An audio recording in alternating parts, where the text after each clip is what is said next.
அன்பார்ந்த அனைவருக்கும் அன்பு வணக்கங்க. நம்ம சேனலில் இன்றைக்கி விநாயகருக்கு மிகவும் பிடித்த மோதக ரெசிபி தான் செய்ய போகிறோம். இன்ன வரைக்கும் பிள்ளையார்பட்டியில் பார்த்தீங்கன்னா இது தாங்க நம்ம நெய்வேத்தியமாக செஞ்சு எல்லாருக்குமே பிரசாதமாக கொடுத்துட்ருக்குறாங்க. காலம் போன போக்கில் இப்போது கொழுக்கட்டையை தாங்க அவருக்கு ரொம்பவும் மிகமான பிடித்த உணவாக இப்போ மாற்றிட்டாங்க. ஆனால் விநாயகருக்கு ரொம்ப பிடித்தது இந்த மோதக ரெசிபி தான். இது எப்படி செய்கிறதுன்னு வாங்க பார்க்கலாம். இந்த ரெசிபி செய்கிறதுக்கு முதல்ல நம்ம அரிசி ரெடி பண்ணி எடுத்துக்கலாங்க. நான் இன்றைக்கி 1 கப் அளவுக்கு பச்சரிசி எடுத்து வாஷ் பண்ணிவிட்டு கையோட தண்ணி வடிச்சிட்டு அதை ஒரு துணியில் சேர்த்து இது மாதிரி நான் வீட்டுக்குள்ளே நான் காய வச்சுருக்கேங்க.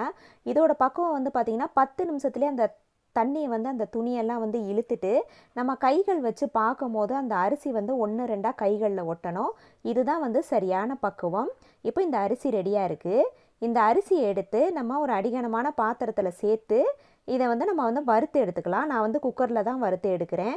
அடுப்பை மிதமான சூட்லேயே வச்சுட்டு கைகள் விடாமல் கலந்து கொடுத்துட்டே இருங்க. அரிசியோட நிறம் மாதிரி நல்லா 1 2 அரிசி நமக்கு வெடிக்க ஆரம்பிக்கும். இதுதான் சரியான பக்குவம்.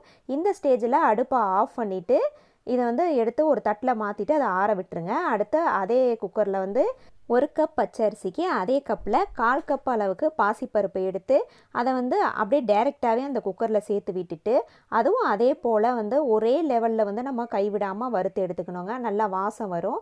அதுவே நமக்கு சரியான பக்குவம் நமக்கு தெரியும். நல்லா இந்த அளவுக்கு கலர் சேஞ்ச் ஆகி வந்ததுக்கப்புறம் இதுவும் அந்த அரிசியோடு சேர்த்து இது நல்லா ஆற விட்டுட்டு மிக்சி ஜாரில் சேர்த்து நல்லா கொரன்னு அரைச்சி எடுத்துகிட்டு வந்துடணும். அவ்வளோதான். இதுக்கு இடையில நம்ம வெள்ளைப்பாகு ரெடி பண்ணிக்கலாம். இந்த கப்பில் தாங்க நான் எல்லாமே அளந்து எடுத்தேன். அதனால் வெல்லமும் 1 கப் அளவுக்கு நான் அளந்து எடுத்திருந்தேன். 1 கப் அளந்து ஒரு பாத்திரத்தில் சேர்த்துட்டு 2.5 கப் அளவுக்கு தண்ணி சேர்த்துருக்கேன். அரிசிக்கு 2 கப்பு 1/2 கப்பு அந்த பாசி பருப்புக்கு சேர்த்துருக்கேன். சேர்த்துட்டு இந்த வெள்ளை பாகு நமக்கு பாகு பதம் தேவை கிடையாது. இது கரைஞ்சி வந்தாலே போதும். அதை எடுத்து ஒரு ஓரமாக வச்சுருங்க. இப்போ நம்ம அரிசி அந்த பருப்பும் வறுத்து எடுத்துகிட்டு வந்தோம் இல்லையா, அதை நான் ஆறுனதுக்கப்புறம் மிக்சி ஜாரில் சேர்த்து இது போல் ரவை பதத்துக்கு இது நான் நல்லா கொரன்னு அரைச்சி எடுத்துட்டேங்க. அடுத்து நம்ம என்ன செய்ய போகிறோன்னா அடிகனமான ஒரு பாத்திரம் வச்சுக்கோங்க. இது போல் ஒரு கடாய் வச்சுட்டு இதில் 1 ஸ்பூன் அளவுக்கு நெய் சேர்த்துக்கோங்க. நம்ம இதில் தேங்காயை சேர்த்து வறுத்துட்டு நம்ம சேர்க்க போகிறோம். தேங்காயை டைரெக்டாக சேர்க்குறத விட இது போல் வறுத்துட்டு சேர்க்கும் போது வாசம் டேஸ்ட்டு ரொம்பவே நல்லாயிருக்கும். 1/4 மூடி தேங்காய் தாங்க நான் துருவிட்டு இதில் நான் சேர்த்துருக்கேன். அடுப்பை மிதமான சூட்லேயே வச்சுட்டு கை விடாமல் கலந்து விட்டுட்டே இருங்க. அந்த தேங்காயோட ஸ்மெல் நமக்கு ரொம்ப சூப்பராக நல்லா வாசம் வரும். அதுதான் சரியான பக்குவம். டேஸ்ட் உண்மையிலே இந்த மாதிரி வறுத்துட்டு சேர்க்கும் போது ரொம்ப நல்லா இருக்குங்க. அதுக்காக தான் நான் வறுத்துட்டு சேர்க்குறேன். இப்போது இந்த அளவுக்கு வறுப்பட்டதுக்கப்புறம் இதில் நம்ம அந்த ரெடி பண்ணி வச்சுருந்தோம்ல அந்த வெல்லம் தண்ணி, அந்த தண்ணியை இதில் அப்படியே வடிகட்டிட்டு சேர்த்துக்கோங்க. சேர்த்து விட்டுட்டு இது போல் நல்லா கொதி வந்துடணும். கொதி வந்ததுக்கப்புறம் நம்ம அரைச்சிட்டு வந்தோம் இல்லையா அந்த அரிசியும் பருப்பும், அதை கைவிடாமல் ஒரு விஸ்க் இருந்துச்சுன்னா நல்லா கலந்து விட்டுக்குங்க. கரண்டி இருந்தாலும் நம்ம கலந்து விட்டுக்கலாம். ஆனால் பயங்கரமாக நமக்கு அடிப்பிடிக்க ஆரம்பிக்கும். என்ன காரணம்னா நம்ம அதில் மாவும் இருக்குங்க. நம்ம மிக்சி ஜாரில் அரைக்கும் போது ஒரே மாதிரி கொரன்னு நம்ம அரைக்க முடியாது. மாவும் சேர்ந்து தான் இருக்கும். அதனால் விஸ்க் இருந்துச்சுன்னா நம்ம கட்டி பிடிக்காமல் ரொம்ப ஈஸியாகவே வரும். அதுக்காக நீங்கள் கரண்டி யூஸ் பண்ணிங்கன்னா ரொம்ப கேர்ஃபுல்லாக இது கிளறி விட்டுக்குங்க. கொஞ்ச நேரத்துலேயே எல்லாமே ஒன்று சேர்ந்து இது போல் நல்லா கலந்து வந்துருங்க. கெட்டியாகி வந்துட்டே இருக்கும். அந்த ஸ்டேஜில் அடுப்பை நம்ம ஃபஸ்ட்டு சேர்க்கும் போதே அளவை தீயை கம்மி பண்ணி வச்சுருங்க. இந்த அளவுக்கு கெட்டியாகி வந்ததும் நான் விஸ்க் எடுத்துடுறேன். இதில் 1/4 டீஸ்பூன் அளவுக்கு ஏலக்காய் தூள் சேர்த்து விட்டுட்டு ஒரு மரக்கரண்டியை வச்சு இதை நான் நல்லா கலந்து விட்டுக்கிறேங்க. நல்லா இந்த அளவுக்கு கிளறி கொடுக்கவே அடுப்பு நமக்கு மிதமான சூட்டில் தான் இருக்கணும்.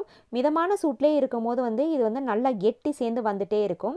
அந்த ஸ்டேஜில் நல்ல ஒரு வாசனைக்காகவும் ருசிக்காகவும் 1 ஸ்பூன் அளவுக்கு நெய் சேர்த்துக்கோங்க. டேஸ்ட் ரொம்பவே நல்லாயிருக்கும். இது எல்லாமே சேர்த்து இப்போ ஒன்று சேர்ந்து நல்லா கலந்து விட்டுருங்க. இந்த அளவுக்கு வந்ததும் அடுப்பை ஆஃப் பண்ணிவிட்டு இதை அப்படியே கொஞ்சம் இளம் சூடாக ஆகிற வரைக்கும் இதை ஆற விட்டுடலாம். இப்போது சரியாக இளம் சூடு இருக்குதுங்க. இந்த ஸ்டேஜில் கொஞ்சமாக கையில் நெய் அப்ளை பண்ணிவிட்டு இதை சின்ன உருண்டைகளாக எடுத்துக்கலாம். இந்த அளவுக்கு தாங்க பிள்ளையார்பட்டியிலெல்லாம் கொடுப்பாங்க. இதே சைஸு தான் இருக்கும். நான் அந்த சைஸ்க்கே நான் இன்றைக்கி செஞ்சு காமிக்கிறேன். இது பாருங்கள், இதே மாதிரி தான் சின்ன உருண்டைகளாக எடுத்து இது போல் நல்லா பால் மாதிரி பிடிச்சிடணும். இதை சாப்பிட்றதுக்காகவே நான்லாம் விநாயகர் சதுர்த்தி அன்னைக்கு பிள்ளையார்பட்டி போயிருக்கேன்னா அப்போ பார்த்துக்குங்க எந்த அளவுக்கு இது சுவையாக இருக்கும்னு.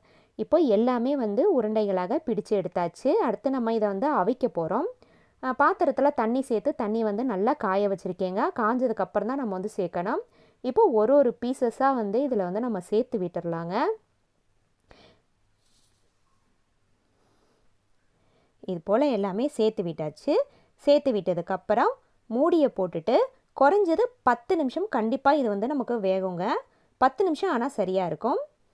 இப்போது சரியாக 10 நிமிஷம் ஆயிருக்குங்க. 10 நிமிஷத்துலேயே கரெக்டான பக்குவத்தில் இது வந்து வெந்திருக்குங்க. அடுப்பை ஆஃப் பண்ணிவிட்டு இதை வெளியில் எடுத்து ஆற வச்சிடலாங்க. அவ்வளோதாங்க, சூப்பரான பிள்ளையார்பட்டி மோதகம் நம்ம வீட்டிலே ரெடி பண்ணிட்டோம்.